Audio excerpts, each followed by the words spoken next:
जो ये मातृशक्ति, चाहे हम रोड जाम करने का काम हो, चाहे धरने का काम हो, हर जगह हमारे साथ खड़ी है। जिस दिन आपका मुकदमा सुप्रीम कोर्ट में पहुंचेगा, इस देश का सबसे बड़ा वकील आपके पक्ष में खड़ा होगा, यह मैं वादा आपको कर सकता हूं।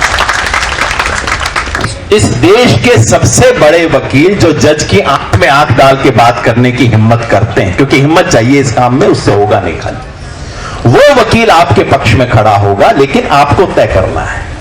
जो ये मातृशक्ति, चाहे हम रोड जाम करने का काम हो, चाहे धरने का काम हो, हर जगह हमारे साथ खड़ी है।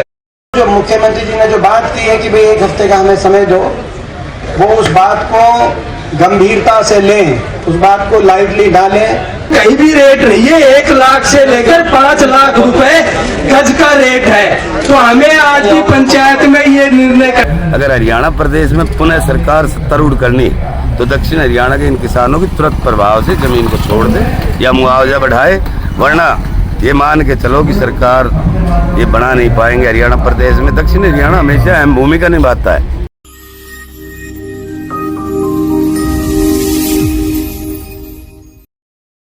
गुरुग्राम के मानेसर इलाके की 1810 एकड़ जमीन के अधिग्रहण के विरोध में रविवार को मानेसर में ही 360 गांवों की महापंचायत का आयोजन किया गया। इसमें न केवल भारी संख्या में यहां पर लोग पहुंचे, बल्कि कांग्रेस पार्टी, आम आदमी पार्टी और किसान मोर्चा के बड़े बड़े नेता इस महापंचायत में शामिल हुए और हरियाणा सरकार को चेतावनी दी है। दिखाएंगे आपको इस खबर में कि आखिरकार किस नेता ने किस अंदाज में दी है हरियाणा सरकार को चेतावनी। नमस्कार, मैं हूं सुनील यादव और आप देख रहे हैं गुरुग्राम न्यूज। गुरुग्राम के मानेसर इलाके के आसपास गांवों की तकरीबन 1810 एकड़ जमीन को अधिग्रहण करने के लिए हरियाणा सरकार ने सारी कार्रवाइयां पूरी कर ली है। हालांकि पीछे 16 अगस्त को इस मामले में अवार्ड भी घोषित किए गए, लेकिन उसके विरोध में लगातार गांवों के जो लोग हैं वो 2 महीने से धरने पर बैठे हैं और रविवार को 360 गांवों की महापंचायत का आयोजन किया गया, जिसमें 360 गांवों के लोगों ने हिस्सा लिया। इसमें भारी संख्या में न केवल पुरुष बल्कि महिलाएं भी तकरीबन 6 घंटे तक इस पंचायत में शामिल रही और सभी की आवाज से आवाज मिलाकर ये आह्वान किया कि वो अपनी जमीन किसी भी कीमत पर नहीं देंगे। दरअसल मानेसर इलाके की तकरीबन 1810 एकड़ जमीन, जिसको कि साल 2011 में सरकार ने सेक्शन 4 के नोटिस जारी किए अधिग्रहण करने के लिए और साल 2020 में बीजेपी सरकार ने सेक्शन 6 के नोटिस जारी कर दिए और कुछ दिन पहले ही इस जमीन को लेकर अवार्ड भी घोषित कर दिए गए। लेकिन यहाँ के ग्रामीणों का, यहाँ के किसानों का ये विरोध है कि उनकी जमीन को मात्र 55 लाख रुपए प्रति एकड़ के हिसाब से अधिग्रहित किया जा रहा है, जबकि वो इसके लिए बिल्कुल भी राजी नहीं है।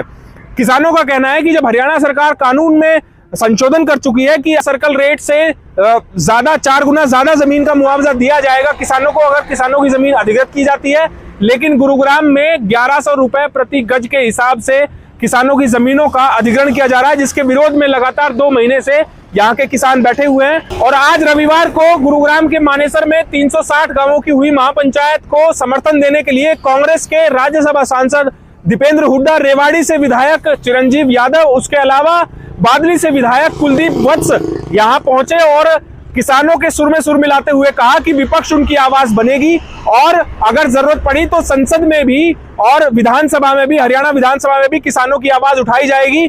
यहाँ तक कि कुलदीप वत्स विधायक ने तो ये भी कहा कि वो विधानसभा में मुख्यमंत्री मनोहर लाल खट्टर की आंखों में आंखें डालकर कहेंगे कि वो आखिरकार किसानों का गला घोटने का काम क्यों कर रहे हैं। जरा आप भी सुनिए कि विपक्षी नेताओं ने किस तरह से हरियाणा सरकार पर निशाना साधा है। भाई कोई रेलवे लाइन निकलनी है, कोई हाईवे निकलना है, तो गवर्नमेंट की मजबूरी होती जमीन लेनी पड़ती है। ये पहले की सरकार हो चाहे आज की सरकार, और अगर किसी को बिजनेस करने के लिए अगर किसान का गला काट के आप किसी उद्योगपतियों को जमीन देते हो तो भगवान कभी माफ नहीं करेगा आप लोगों को। मैं सहमत हूं इस बात से। आज इस इलाके में 10 करोड़ से 15 करोड़ से 20 करोड़ से कोई कम रेट नहीं है और कहते हैं भी 50 लाख रुपए 2008 में जो रेट था सर उसके हिसाब से मुआवजा देंगे। क्यों देंगे? क्या कसूर किया हमने? सिर्फ हमारा कसूर ये कि हम लोग हमारी शराफत को हमारी कमजोरी समझते हैं। और मैं बताना चाहता हूं, इस गवर्नमेंट को भी मैं बताना चाहता हूं, कई बार किसी की शराफत का नाजायज फायदा नहीं उठाना चाहिए। जब शरीफ आदमी और किसान और मजदूर उठता है तो देश और देश की दिशा बदल देते हैं। जय जवान जय किसान का नारा देते थे। आज हर व्यक्ति, आप लोग भी दे रहे थे, हम भी देते हैं। जब ये नेता स्टेज के ऊपर जाते हैं तो पहले कहेंगे भारत माता की जय, फिर कहेंगे जय जवान, फिर कहेंगे जय किसान। आज मेरा किसान खेत में शहीद हो रहा है, जवान सीमा पे शहीद हो रहा है। क्या यही नारा इस देश का उन्होंने सोचा था? जो महापुरुष इस देश को आजाद करा के गए, क्या उन्होंने सोचा था कि किसान की यह हालत होगी, जवान की यह हालत होगी? नौजवान साथियों, मेरी मातृशक्ति बैठी है।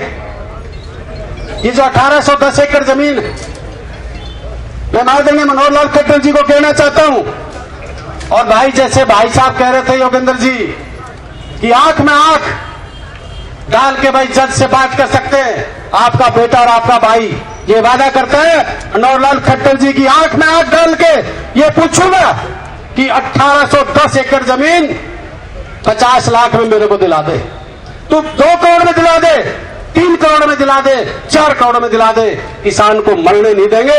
आपका बेटा हूं, आपका खून हूं, आपको विश्वास दिलाता हूं, आपके साथ रोड से लेके और विधानसभा तक मैं आपकी लड़ाई लड़ूंगा।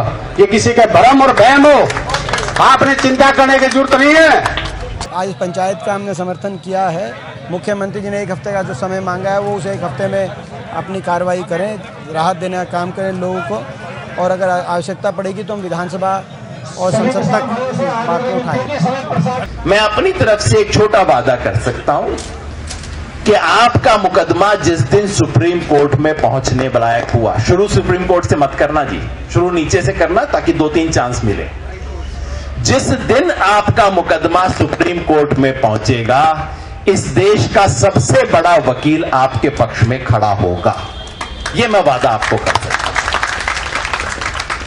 मैंने पहले भी बोला था आपकी कमेटी को, और मैंने प्रशांत भूषण जी से भी बात भी की है, दुष्यंत दवे जी से भी बात की है। देश के सबसे बड़े वकील यही माने जाते हैं। जिस दिन आपका मामला सुप्रीम कोर्ट में पहुंचेगा, ज्यादा मेरे बस की बात ना है भाई, लेकिन इस देश के सबसे बड़े वकील जो जज की आंख में आंख डाल के बात करने की हिम्मत करते हैं, क्योंकि हिम्मत चाहिए इस काम में, उससे होगा नहीं खाली, वो वकील आपके पक्ष में खड़ा होगा, लेकिन आपको तय करना है। जब किसान आंदोलन हो रहा था इस देश के अंदर बहुत तेजी से, तो हमारे लोगों ने, इस इलाके के लोगों ने बड़ी शालीनता का प्रतीक परिचय दे करके इस हरियाणा सरकार की और हिंदुस्तान की सरकार की साथ खड़े थे और भारतीय जनता पार्टी का पूर्ण समर्थन कर रहे थे किसान आंदोलन के अंदर। उसके बाद तुरंत बाद हमें ये गिफ्ट मिल गया कि भाई चीफ मिनिस्टर कहता है कि भाई कोर्ट जाओ, या तो मैं तो चीफ मिनिस्टर को आपके माध्यम से, प्रेस के माध्यम से प्रार्थना करूंगा, अगर हरियाणा प्रदेश में पुनः सरकार सत्तारूढ़ करनी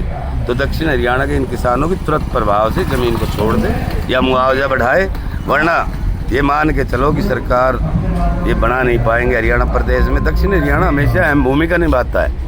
मानेसर में हुई 360 गांवों की महापंचायत के अध्यक्ष रहे झाड़सा गांव के महेंद्र सिंह ठाकरान, और उन्होंने साफ कहा कि हरियाणा सरकार को मात्र 3 दिन का समय और बचा है। जब मुख्यमंत्री मनोहर लाल से ये सभी किसान मिले थे तो मुख्यमंत्री ने समय दिया था कि 8 दिन में उनकी समस्याओं का समाधान कर दिया जाएगा, या तो मुआवजा उनको बढ़ाकर दिया जाएगा इन जमीनों का, या फिर जमीनों को अधिकृत नहीं किया जाएगा। लेकिन किसानों का यह साफ तौर पर कहना है कि अगर प्रति एकड़ 15 करोड़ रुपए अगर देती है हरियाणा सरकार, तो वो जमीनों को सरकार को देंगे, अन्यथा जमीन किसी भी कीमत पर सरकार को नहीं दी जाएगी। हमने ये फैसला लिया जो मुख्यमंत्री जी ने 8 दिन का समय मांगा है।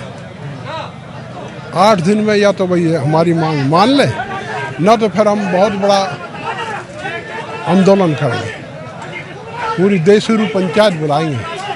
आज ज्ञापन भी दिया है फिर हाँ एसडीएम को।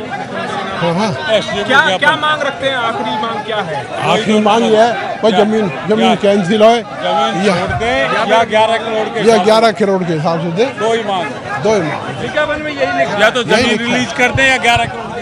हरियाणा के मुख्यमंत्री मनोहर लाल द्वारा किसानों को दी गई डेडलाइन की समय सीमा बुधवार यानी कि 24 अगस्त को खत्म हो रही है। अब देखना होगा कि हरियाणा सरकार इन किसानों को लेकर क्या फैसला लेती है, या फिर ये किसान अपने विरोध पर इसी तरह डटे रहेंगे और आगे किसी और तरह का विरोध प्रदर्शन का आयोजन करेंगे। इस खबर के बारे में आप हमें अपनी राय कमेंट करके जरूर दीजिएगा। साथ ही साथ आप इस खबर को जरूर शेयर कीजिएगा ताकि सभी लोगों तक सही जानकारी सही समय पर पहुंच पाए। नमस्कार।